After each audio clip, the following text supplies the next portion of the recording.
இப்பவாவது உன் மனசுல இருக்கிற காதல என்கிட்ட சொல்லு ராம், சொல்லு ராம். வனிதா, அது வந்து உண்மையை சொல்லு. உனக்கு சீதாவை கண்டாலே பிடிக்கல, அப்படித்தானே?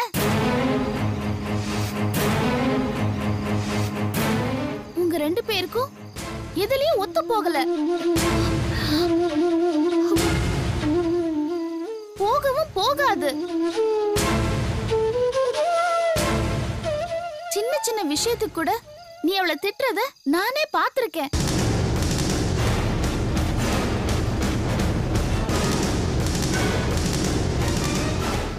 அவ நட உட பாவனை எதுவுமே உனக்கு பிடிக்கல.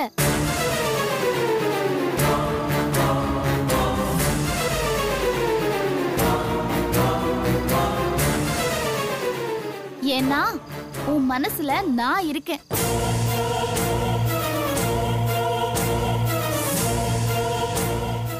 ராம், உன்னால என்ன மறக்க முடியாது ராம். அதனாலதான் எனக்கு நடக்க இருந்த கல்யாணம் நடக்காம உன்னால நின்னு போச்சு.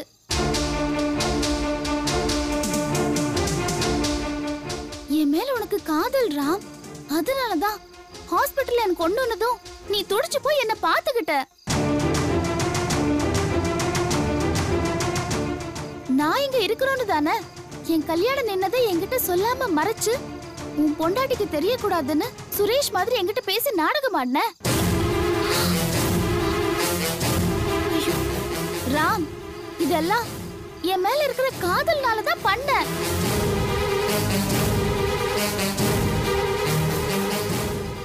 அப்படி இருக்கும்போது அந்த சீதா கிட்ட பாசமா இருக்கிற மாதிரி நடிச்சு உனக்கு நீயே ஏன் நம்பிக்கை துரோகம் பண்ணிக்கிற? இங்க பாரு, இப்ப நீ என்னை விட்டு விலகி போறதுக்கு முயற்சி செய்யற. ஏன் ராம், ஏன் என்ன புரிஞ்சுக்க மாட்டேங்கிற? நீ இப்படி இருந்தா நான் பைத்தியம் ஆயிடுவேன். உன் நினைப்பு என்ன கொஞ்சம் கொஞ்சமா அரிச்சு நான் செத்தே போயிடுவேன். Vanitha, please control your self. பாரு, நீ இந்த மாதிரிலாம் பேசக்கூடாது. நீ உன் வாழ்க்கையில போராடி ஜெயிக்கணும். அதுக்கப்புறம் உன் வாழ்க்கையில எல்லாம் சரியாயிடும். போராடுறேன் ராம், நான் போராடுறேன். அதுக்கு நீ கூட இருக்கணும். இருப்பியா?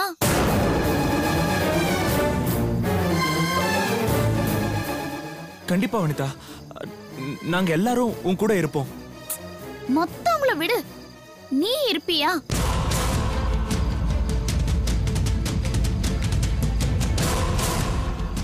சொல்லு ராம், நீ என் கூட இருப்பியா?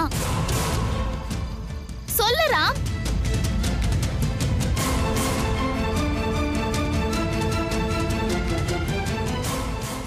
நான் உன் கூட இருப்பேன்.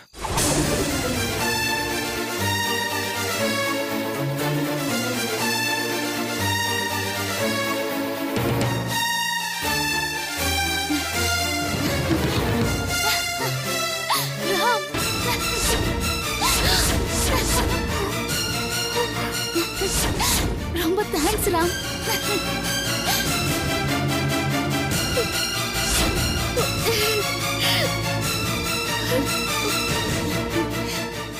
இந்த வார்த்தையை கேட்கணும்னுதான் நான் இவ்வளவு நாளா காத்துக்கிட்டு இருந்தேன். நீ எப்பவும் என் பக்கத்துல இருக்கேன்னு சொன்னதுக்கு அப்புறம் நான் புதுசா பிறந்த மாதிரி இருக்கேன். Thank you Ram, thank you very much. Thank you.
Sita, இங்க என்ன பண்ணிட்டு இருக்க?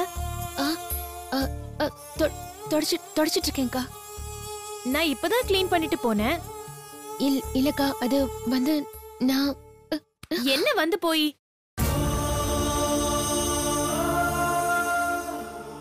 என்ன அந்த வனிதா ராம் கூட பேசிட்டு இருக்காளா?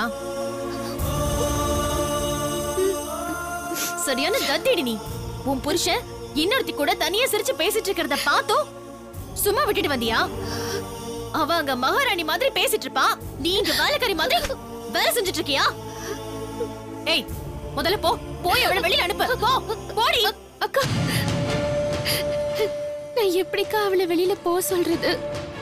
நீ சொல்லாம வேற யாரு நீ சொல்லுவா? இந்த பாரு, நான் சொல்றத நல்லா கவனமா கேட்டுக்கோ. நீ இப்படி இருந்தன்னு வெச்சுக்கோ, அவ இன்னும் தலை மேல ஏறி நல்ல கூத்தடிப்பா. இத பாரு சீதா, உன் வாழ்க்கைய நீதான் காப்பாத்திக்கணும். அது கஷ்டம்க்கா. என்ன கஷ்டம்? என்ன கஷ்டம்? ஏய், பால் பக்கத்துல தயிரை வச்சாலும் பால் தான் கெட்டு போகும். இல்லக்கா, அவர் அப்படிப்பட்டவர் இல்ல. அவரு நல்லவர் தான், நான் ஒத்துக்கிறேன். ஆனா அந்த நம்பிக்கை நல்லதில்ல. இத பாரு, நான் சொல்றத கேளு. எவ்வளவு நல்லவங்களா இருந்தாலும் சமயமோ சந்தர்ப்பமோ ஒருத்தங்கள கெட்டவங்களா மாத்திடும். நீ இப்படி அஜாக்கிரதையா இருந்தா ராம இழந்துருவ. அவ்வளவுதான் நான் சொல்ல முடியும். இத பாரு, வனிதா இந்த வீட்டுக்கு சம்பந்தம் இல்லாதவ. அவ எங்க இருந்தோ வந்துட்டு போற விருந்தாளி இல்ல. ராம காதலிச்சவ. ராமும் காதலிச்சிருக்காரு. எப்படியாவது ஏதாவது ஒரு சந்தர்ப்பத்தை உருவாக்கி ராம கைக்குள்ள போட்டுக்க பாக்குறா. இல்லக்கா, அப்படி எல்லாம் நடக்காது. ஏன் நடக்காது? அப்படித்தான் நடக்க போகுது. இன்னொரு பொண்ணு உன் புருஷன் கூட இருக்கிறத பார்த்துட்டு நீ சும்மா இருந்தேன்னா அந்த கடவுளே கூட உனக்கு உதவி பண்ண மாட்டாரு.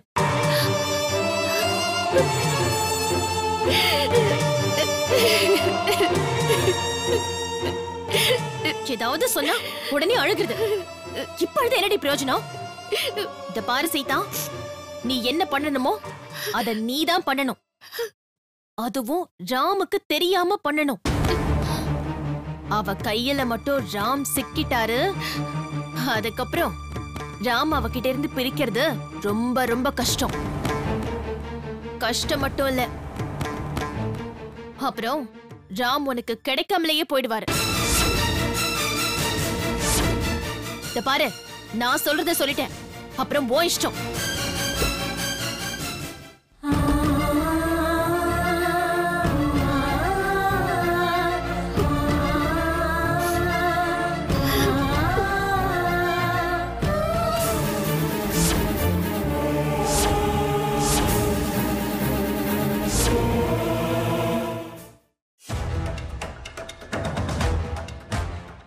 பிரியா, சீதா கிட்ட என்ன பேசிட்டு இருந்த? அத்தை, அந்த வனிதா மறுபடியும் ராம் கூட நெருங்கி பழக ஆரம்பிச்சிட்டான். அதுக்குதான் வனிதாவை பத்தி சீதா கிட்ட சொல்லிக்கிட்டு இருந்தேன். அதுக்காக என் மகனை பத்தி நீ தப்பா சொல்லுவியா?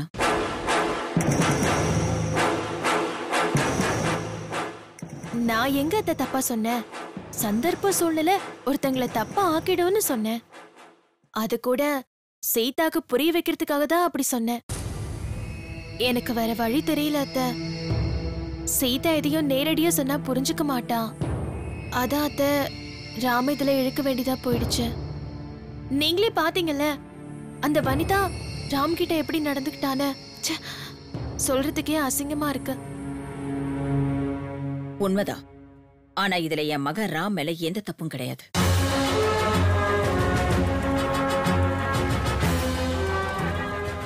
என் மகன் ஸ்ரீராமன் மாதிரி. ஐயோ அத்தை, அதுல எந்த மாற்று கருத்தும் இல்ல அத்தை. சீதாக்கு சில விஷயங்கள் புரிய மாட்டேங்குது. வனிதா என்ன செஞ்சாலும் தப்பில்லைன்னு நினைக்கிறா. இத சீதாக்கு எப்படி சொல்றதுன்னே எனக்கு புரியல அத்தை. அதுக்கு வேற வழி இருக்கு. போட்டி பொறாமையில சொன்னா எந்த பிரயோஜனமும் இல்ல. ராம் மேல சீதா இன்னும் அன்பும் பாசத்தோடையும் இருக்கணும். அந்த பாசம் எப்படி இருக்கணும்னா, அந்த வனிதா என்ன பண்ணாலும் அவ ராம் மனசுக்குள்ள வரவே கூடாது. அத்த, இது நடக்கும்னு எனக்கு நம்பிக்கை இல்ல. இது வரைக்கும் ராமுக்கு சீதா என்ன குறை வச்சிருக்கா? அத சீதா தான் யோசனை பண்ணி பார்க்கணும். சீதா அவ கால்ல நின்னு அவளே போராடணும். இங்க பாரு, பாசத்தால எதை வேணாலும் சாதிக்கலாம். அத்த, எனக்கு என்னமோ இது நடக்காதுன்னு தோணுது. ஏன் நடக்காது? எங்க பாசமும் அன்பும் இருக்கோ அங்க உரிமையும் பொறுப்பும் இருக்கும்.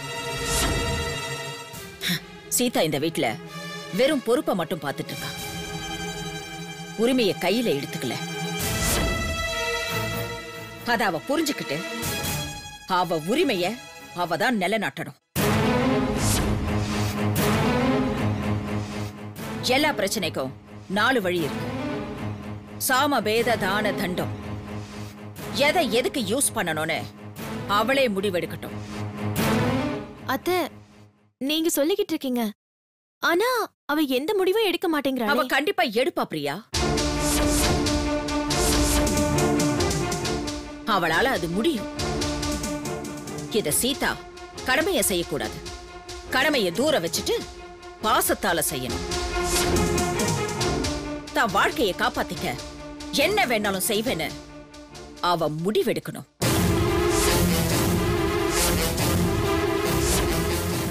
அத்த, நீங்க என்ன சொன்னாலும் சீதா அப்படி செய்வான்னு எனக்கு நம்பிக்கை இல்ல. சரி, உன் வழி உனக்கு, என் வழி எனக்கு. நம்மளோட வழி வேறையா இருக்கலாம், ஆனா குறிக்கோள் ஒன்னாதான் இருக்கணும். புரிஞ்சுதா?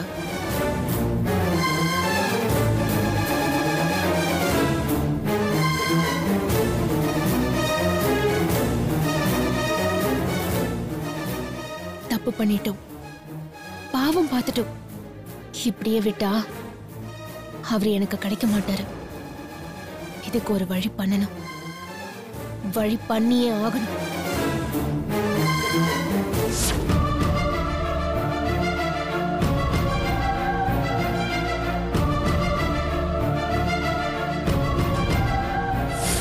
எங்க பாசமும் அன்பும் இருக்கோ அங்க உரிமையும் பொறுப்பும் இருக்கும்.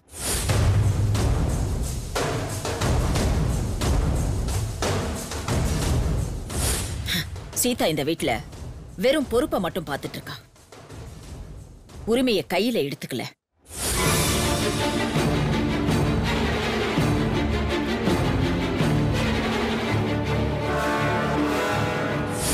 தான் வாழ்க்கையை காப்பாத்திக்க என்ன வேணாலும் செய்வேன்னு அவ முடிவெடுக்கணும்.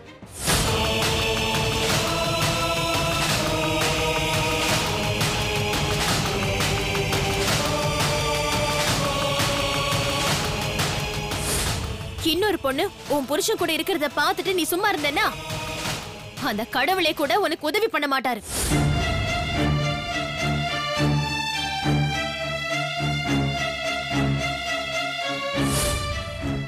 அவ கையில மட்டும் ராம் சிக்கிட்டாரு, அதுக்கப்புறம் ராம் அவகிட்ட இருந்து பிரிக்கிறது ரொம்ப ரொம்ப கஷ்டம். கஷ்டம் மட்டும் இல்ல, அப்புறம் ராம் உனக்கு கிடைக்காமலேயே போயிடுவாரு.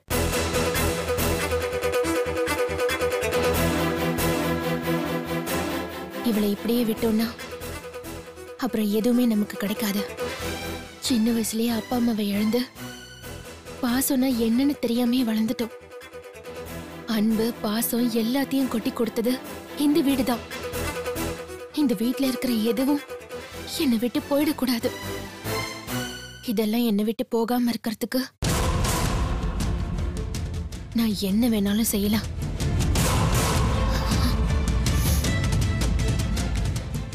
வனிதா கிட்ட போய் அவ என்னதான் மனசுல நினைச்சிட்டு இருக்கான்னு கேட்ட வேண்டியதுதான்.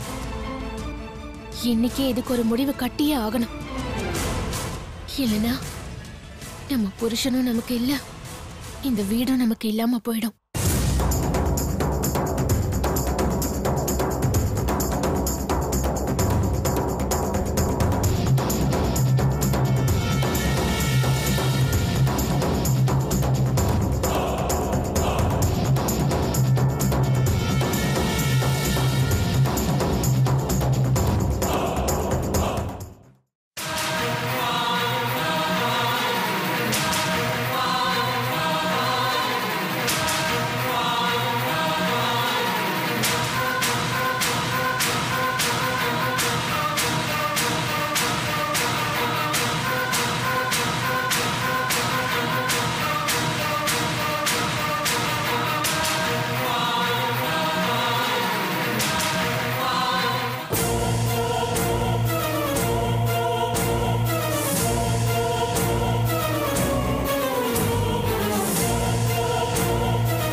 இந்த நேரத்துல உன்கிட்ட கொஞ்சம் பேசணும்.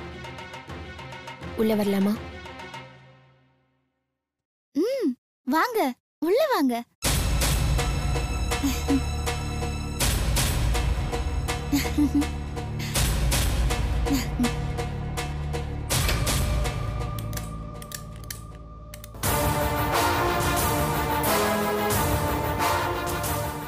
என்ன சீதா, தூக்கம் வரலையா? நான் நல்ல தூக்கம் தூங்கி ரொம்ப நாள் ஆச்சு.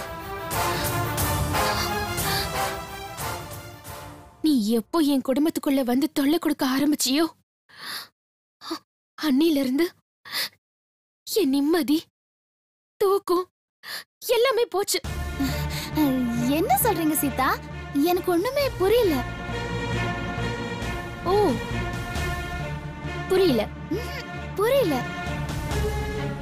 இத பாரு வனிதா,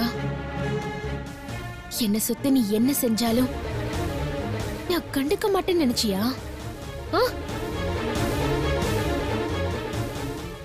சீதா, என்னாச்சு? ஏன் இப்படி எல்லாம் பேசுறீங்க? நான் இந்த மாதிரி எப்பவுமே பேசினதில்ல. ஆனா இப்போ நீ என்ன பேச வச்சிட்ட. வனிதா, நீ விருந்தாளின்னு மரியாதை கொடுத்துதான் நான் இவ்ளோ நாளா பேசாம இருந்துட்டேன்.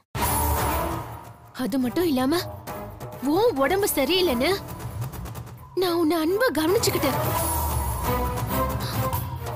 யாரும் ஆதரவு இல்லாத உன் மேல நான் பாசமா இருந்தேன். அது தப்பா? சொல்லு, தப்பா? ஆனா நீ என்ன பண்ண? நான் காட்டின பாசத்தையும் மத்தவங்க மேல நான் காட்டுற இறக்கத்தையும் பார்த்துட்டு என்ன ஒரு முட்டாள்னு நினைச்சிட்ட இல்ல? என் புருஷனை என் கிட்ட இருந்து பிரிக்க பாக்குற.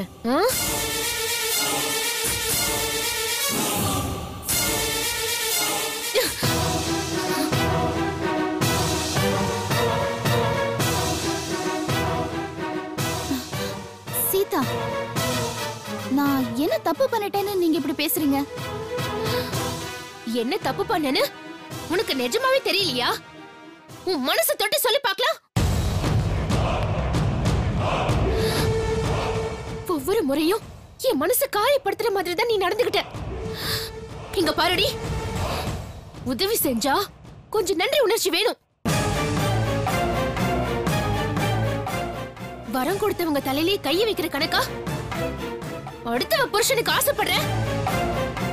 இங்க பாரு வனிதா, எனக்கு இப்போ ஒரு நல்ல வாழ்க்கை கிடைச்சிருக்கு. அத நீ வளைச்சு போட பாக்குற.